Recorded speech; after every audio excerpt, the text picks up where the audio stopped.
Which girl? I don't know her name. What's her name? Fucking the flop-eared puppy. Oh, the pup. Yeah. That thing is fucking. I just tried to sit down, get from it, get down and pet it, and she saw her and she ran over there behind her. So them fucking guys over there, where she's living, them boys are doing something to that fucking dog. I they thought gotta about be. it. Whoops. Hi, Mike's. Are we on? Are we on? My mic's on. No, he's saying, watch your language. He was fixing to be live. It's not for children. She don't care. She cusses more than you do. She cusses. Here we go. Bring in the mic. Not as bad, in a different way. In a different way. All right. We're on, guys. Hey, everybody. We're what? We're live. We're live. I'm always glad. Coast to coast. When you get my age, you're always glad to hear somebody say we're live because it makes you feel a whole lot better about the next day. True. Right. Yep. Howdy, folks. Hey, everyone. Sinclair. Well, How you are, sir? good. Hope everybody's doing well tonight. Out there in Dogland. Yep. We got to talk about our pro sports trial. Mm. We're having to do a little postponement. Seems as if Dallas, Texas, Fort Worth, Texas, all them Texas places are now part of the Bahamas because we're getting rain every freaking day. Yeah. So we are right now with this Saturday's trial. We are going to move it to the 4th of May, contingent upon. I haven't got a chance to pass that date on to our judge. Daryl Thornton's coming from Mississippi. He'll be our judge. So obviously he can't do it without the judge. So depending on if excuse me, if that date fits for him, if anyone's wanting to, and we'll still be doing for the next 2 weeks. We'll do some pro sports trial training here. If anyone's interested in getting in, thought we'd bring a little bit of the bling and Yep. let everybody see what we're the shiny parts you can get. Got that one up there, yeah. So you got we'll give medallions for this one. Sometimes we do trophies, sometimes medallions. These two on the end, the diamond shaped ones, those are training division. And you have to score. Someone asked me about this. What do you have to do for certification? Right. On all of for training division, you have to score 65%. Okay? And that's just an abbreviated form. There's one bite and a little bit of civil type agitation. Mm-hmm. They don't try and get past your dog or anything. Just want to see if he'll light up on a command. And 65% will get you one of these high dollar fancy, can only be found in Vegas medals. And then security division, of course. And for this trial, we're going to give away medallions in place because I thought these were, I just really like these medallions with the red, white, and blue flags and the star and all that. So it's sort of a history lesson. The training division on the outside has the original logo for K9Pro Sports. The 1-3 in the middle that we'll do at this trial for the actual working dog divisions are going to have the new, I guess, the 21st century logos. With I think more people are familiar with now with the black and the shepherd coming out. So we'll have those, and of course, can you get a close up of that? Whoops. You can if I don't drop it, right? So these are the silver buckles. These are what I'm most proud of. We've got what we call the Smiling Shepherd logo in the middle. We'll probably never change that because we don't have any black belt buckles. And who'd want a black belt buckle? Right. I don't know. Tilt that down just a little bit. What do you think? Right about there? Yeah, that's pretty good. So these are typical rodeo buckles. They're silver, genuine silver. It's called a German silver because, for everyday use, silver tarnishes real quick and easy. So some smart guy a long time ago came up with this grand idea. I forget what they mix. They take 99% pure silver and they mix it's either bronze or copper into the silver. Probably the bronze. Probably bronze? I would think so. Okay. and that cuts out the tarnishing. Because copper tarnishes also. Ah, you're right. That turns green. The oxidation, yeah. Yep. Okay. Or maybe bronze, maybe Yeah. copper. Yeah. But But they're damn good looking belt buckles. it's not shabby, and our diamonds in the middle are I know they're bronze, so I bet you're right. So, and of course, in addition to that, hello. And cameraman's keeping me straight here, keeping me honest, right? In addition to that, of course, it's a $40 entry fee, but again, we do like rodeo, so half of that goes back in the pot, and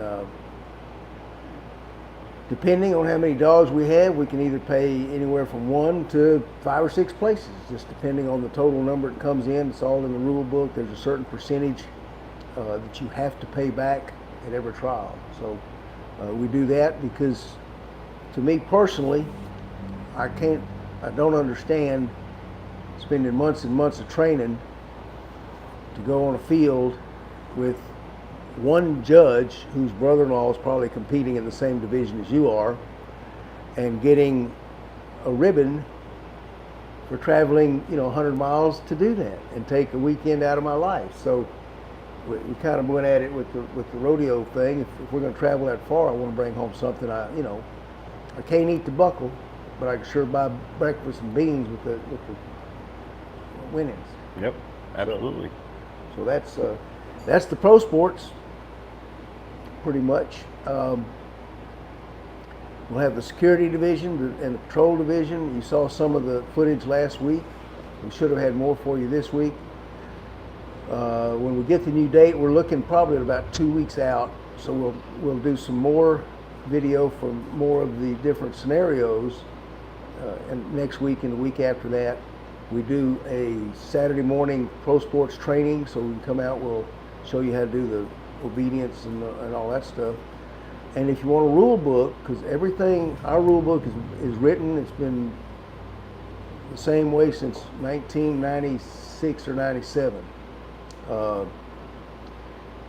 In the rule book, it'll go through each scenario. It'll say exactly what's expected of you in the scenario, what the judges are looking for in the scenario, so you'll know how and what it takes for you to train your dog. And remember, this is not about anything other than a street dog, plain and simple. And that's all we work for. The commands are generic. We don't say you have to use this word for this action. We also don't, if you want to heel with your dog on the right side, we don't care. If you want to heel with the dog behind you, we don't care, as long as they get the job done. Your commands are up to you. There's no uniform security system, I guess is the word. So to say this is the words you use for this is the word you use for that. And plus, we understand that everybody's an individual and they train their dog as individuals. So we don't want anyone not able to compete, not able to find out. Remember, when you're doing this, I may have a different attitude than some people, because to me, I feel like whenever I'm training someone, a security dog, I'm responsible possibly for their life. So I take all this extremely seriously. At 30 years in the guard dog business, we've done everything from Teamsters strikes to domestic violence victims to cartel people who were trying to pull some funky stunts down in El Paso. So all of our scenarios are set up to be just as serious as if you were getting a true security dog. So I want to make that clear. We don't intend for this to be just a do it my way kind of sport, so to speak. Anyway, comments, Mr. Sinclair. What do you think? You're getting your first dog ready. Well, your second one, really. Right? Second, yeah. No, there's a lot to, it's something to come out and you can train and you can actually see where you're at. That's true. With a professional. So basically, come out and do the rotations on the obedience and whatnot, and you can see, you know, it's competition and all, but then again, I take it to where do I need to improve? Yeah. Might win, might not win, but even if you win, there's still Yeah. there's still ways to sharpen up or keep sharpening that knife up, you know.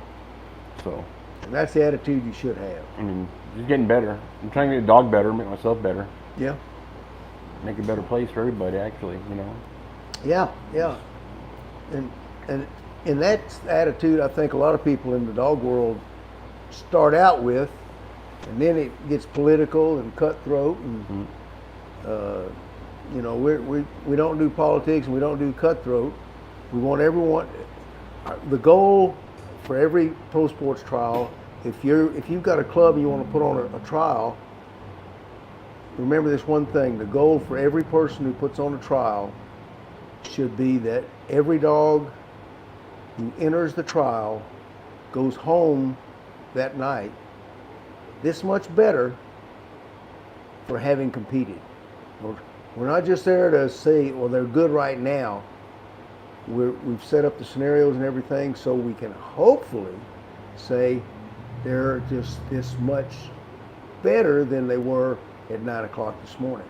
You know, and that's why we have judges like Daryl Thornton, who's got 20 years on the street, and he can tell you what it takes to have a dog. It's not a personal protection dog, which look at all the personal protection sports, and they're sports. He can tell you what it takes to have a security dog or a police dog, and that's how we go about judging all the dogs that are in pro schools. The only person really you're competing is against yourself. Yeah, yeah. You know, in my opinion, I don't very competitive, but it's just pro sport, but to make like I make my dog and myself better. Mm-hmm. So That's it. I got a question about that, if I can. What's that? Yeah. Only word I know about is playing athletics coming along, and obviously we know the difference between practice and a game. Right. Do these dogs do they know the difference between training and finally getting to an event like this and having everybody staring at them? Do they recognize that there's a difference between what you've done practicing and what you're doing now at an event? I mean, do they feel pressure? Do they know? Do they know this is a little different than usual? Do they gain experience? Do they know it's like that? Than they would if it's just you're out there in the yard every day? It's a great question, right, Scott? Yeah. And how do dogs know how you feel? Your umbilical cord, The umbilical cord, which is? the leash. That's it. So if you're up there, They're feeling what you're feeling. oh yeah, if they'll know if something's you're up. nervous wreck, they're gonna feel how you're What's gonna up? feel. Yeah, Okay. they know. Here, I don't think they know, but they know you're a little wonky, so they might be a little wonky too. So here's they're gonna feed off of you, and they're gonna if you're antsy, they're gonna feel a little antsy at the same time. right. Okay. And that's why one of the things we do, and I'll tell you a funny story about that in a minute as proof. Okay. But one of the things that we do unique, there's a lot of unique things that we do in pro sports that's not done in any dog competition anywhere. One of them is we break up the exercises. So in the patrol, you're going to come in and you'll do a dual attack. Then you go back and you sit down. Then you come back and, oh shit, you got the call off coming, and there ain't nothing harder to do than a call off. And you do that, and your dog's doing a little bit better, or maybe a little bit worse, and then you go home. You go to the back, and the other guys, and then you got to sit there and wonder about how good are they doing, how good am I? So we actually set them up for psychological priming, because on the street, you're going to get nervous. And here's the best example I can give you of how much difference it makes. We had several of the smaller trials here a couple of years ago before COVID. And we had, I can think of two people in particular, who had one male, one female. And they had really good dogs. And they would come out and they would go, they go in the security division, which is all on leash, in the obedience. They start everything in the obedience on leash with their security dog. They go through the pattern, and they're correcting the dog and they're double commanding the dog, and the dog's just not paying much attention to them. Then they come back for the patrol division, which is all off leash, and shoot, they'd place. They would do good. And this happened to both of these people 2 or 3 times in a row. And their goal was to get something and win in that security division on leash. But my dogs are so well trained, I don't need a leash. That's what humans automatically tell themselves, right? So one of the two, a lady, comes up to me for the last trial, the finals for the year, and says, what can I do to get her, or what can I do to get her better at obedience in the security division? She's driving me nuts. She goes out and does good in patrol, and I said, take your leash off. And she said, well, I'm not going to do that. She'll screw up. I got to have control. And I says, no, she'll do better. Because she does better in the security. And the reason she does better in the security division, this is what I'm telling the lady who asked me for my opinion. There's been a lot of people in pro sports that ask me for my opinion and are not pleased with the answer they get. In this case, I told her flat out, that dog feels you are a nervous wreck every time you come to a show.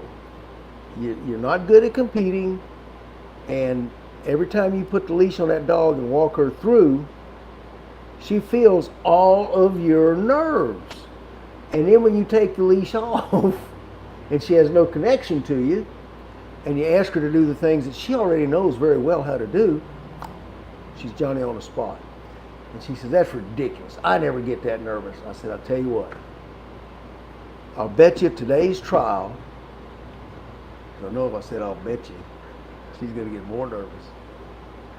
I'll bet you get a 25, there's 200 points available in the obedience section. I said, I'll bet you get a 20, no, I'll bet you get a 40-point difference between your security on leash and your patrol off leash. Guess what? She didn't even get half the points with her leash on because this woman's nervous like hell yeah right now. And she's looking all around and I'm giving out commands and she's jerking it. Went back, settled down, everybody else finished, comes back mad at me, mad enough at me that she didn't pay any attention to her dog. Dang near smoked the obedience in the off leash. That says a lot. Mm-hmm. Directly to your question, I don't think dogs, the atmosphere, they're going to pick up on the humans. I don't think that it bothers them one way or the other if they're well trained. Dogs lean on us and depend on us and trust us. So as long as we're calm, they can trust us without a problem. If you can't handle the competition, they're going to have problems. But remember, on the street, if someone's looking at you with a big old Bowie knife in their hand, you might get a little nervous there too.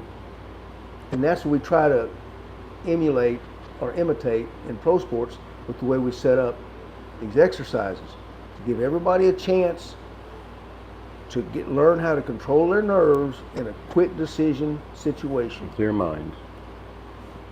What? Clear mind. And basically, how you get a dog to do a heel or a sit or a stay, second nature, right? After a while, it's automatic.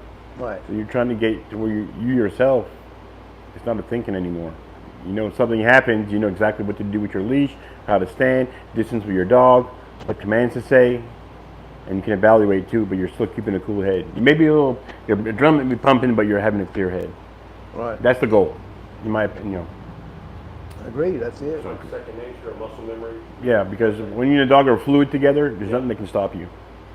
If you start being real nervous, the dog will stop and look at you and it's like, what the hell are you doing, That makes sense. I just call him how I see him out here, so. Yeah. And we had, sort of on that same subject, we had a question last week, I think. JW, if you're out there, I hope. He said hello. Oh, hey, JW. You asked about long sins, a courage test that was not a long sin for your dog, because you were concerned in your state that you would get in trouble if you sent your dog on somebody. So that gives me a chance to talk about one of my favorite topics. Okay, courage test.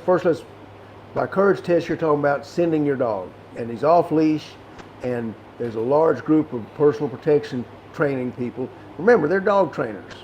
They're not security dog trainers. They're not guard dog trainers. They're not police officers.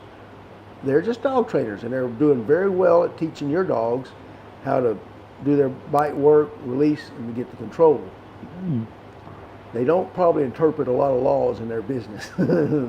So there's room for, double checking. So a lot of them feel like if you send a dog at any time, you are going to get sued. It's not that easy. It's not that simple, I should say. Every state has their own laws, and then cities can have laws in addition to what the state says. So when someone tells you if you do this or this with your dog, you're going to get sued, which anybody can sue anybody, but if they can tell you you're going to get in legal trouble, check your local ordinances, check your state ordinances. If you don't know how to do that, go to Capel K9, ask me a question, give me a call, email me. There's not many states I haven't gone through their laws on over the last 25, 30 years. But here's the foundation for all laws about protecting your property in the United States of America. I guarantee you this is the way it is no matter almost where you live. There's 3 states, I think, that are an exception. There's a doctrine called the Castle Law. Everybody's shaking their head. If you've done anything at all, even with guns, weapons, you know about the Castle Law. That is original English law written in the Magna Carta, I forget, 1300, 1200, somewhere. It's 1296. 1296. We did an episode on that. If you go back and again in our archives, we did a whole episode on that. But continue if you want to get technical about it. So, U.S. laws are all based on English law, English original law for every state except Louisiana. They're based on the Napoleonic Code, but all the other states are based on the Magna Carta. That means the Castle Doctrine says you have a right to defend your property under any and with any means necessary. Period. You can use your pistola. You can use your Bowie knife. You can use your dog. You can sick your wife on that poor bastard and just really make him suffer. It's up to you. So, first be well aware of that. Now, what does that mean? It's like Florida's stand your ground laws and stuff with the guns. It's getting under a lot of controversy these days. It means that, and be clear, the people who say no bite is the best bite are right. Your dog should be trained well enough to intimidate anybody to keep them from ever attempting it. But life being life, there's always exceptions. There's always that chance. Huh? There's always that chance. Yeah. We're trying to teach to thwart that, not have that chance appear at all, or be thwart any chance of that happening, right? Right. But there is that chance. Situations get out of control. For the most part, like you're saying, a dog barking, gnawing those teeth, that slobber flinging, that's kind of enough for most people to just back off. Yeah. So you're ahead of the game right there. But let's take that one instance. What about, and most of these little things I'm going to mention right now are things I've experienced. What about that burglar who slips into your home 1 or 2 o'clock at night, maybe thought you were on vacation, something, I don't know, and discovers you are there and turns tail to run? Do you want to apprehend him? What about, true story, Pro Sports Champion did this, and I think I've told this before. What about that guy that's out in your garage busting out the radio in your car? When you hear him on the inside, you go to the outside, or you send your husband out there, and he happened to have a cast on his leg, so he's on crutches. You don't know what the noise is, you're just curious, so you send your pro sports champion dog with your husband.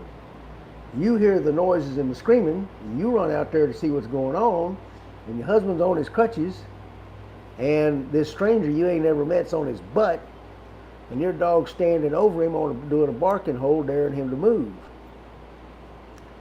The husband had to send his dog to the back of the garage to get this guy, because this guy had just pulled up. Bingo! Had just pulled up when he was in there stealing stuff, and when the husband, disabled, came out, he pulled up some sort of weapon and told him, I'm fixing to bash your head in, get out of my way. And Bomber, hello, Patricia, you know who we're talking about if you're ever watching again. Bomber went and finished the business. No one even thought about them getting sued. Cops show up, Bomber held the guy at bay for however long it took. The cops just said, wow, we wish we had him on the force. So, like Scott just said, there are things that can happen. And I'm sure if you go down and take to the range and start taking a firearms qualification, they're going to have you shooting for everything and every situation. They're going to tell you that if you're about to be attacked or by somebody, you hit high center mass. Okay? They're going to give you all the things you need to do, because these are people who are teaching you not how to shoot a gun only. They're going to teach you how to use that gun in those situations. And that's the difference between a personal protection trainer and a security dog trainer. But security dogs, people like me that have been on the streets for a couple of decades, I ain't that damn old. Yeah, I am. No, not really. Well, a lot of people, I've heard a lot of people say that, well, I don't need a protection dog, I just carry a pistol. But what you don't always hear also is they say if you're within 21 feet of the perpetrator that's you're in danger of, most of the people within that distance, they can get to you before you can pull your gun. If they have a knife, you're stupid enough to bring a knife to a gunfight. Most people cannot pull and draw in that time that they can get to you. Right. You got a puppy with some teeth sitting next to you, that's not going to be a problem. No. No. So the pistol may not do you good in every circumstance, but a guard dog will. Well, and I agree with you. And it's like the people that talk about, well, I got, guns in the house. You may have guns in the house, but at 2 a.m, you're sleeping. And there's a lot of incidences that I ran across over the years where burglars did break into a house that they thought was vacant. Showed all the indications. They case these neighborhoods. Mm-hmm. And they'll see one, or maybe you forgot to pick up the newspaper. Well, you don't have newspapers anymore. They'll see the email stacking up on your desk. I don't know. But they'll check to make, and when they think, vacation season is prime burglar time. So,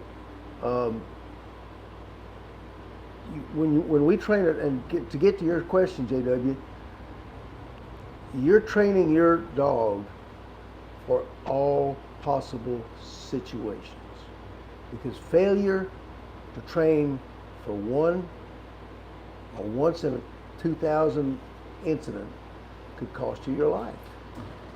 It's as simple as that. And training for that extra little thing, and training a sin is not going to do a thing.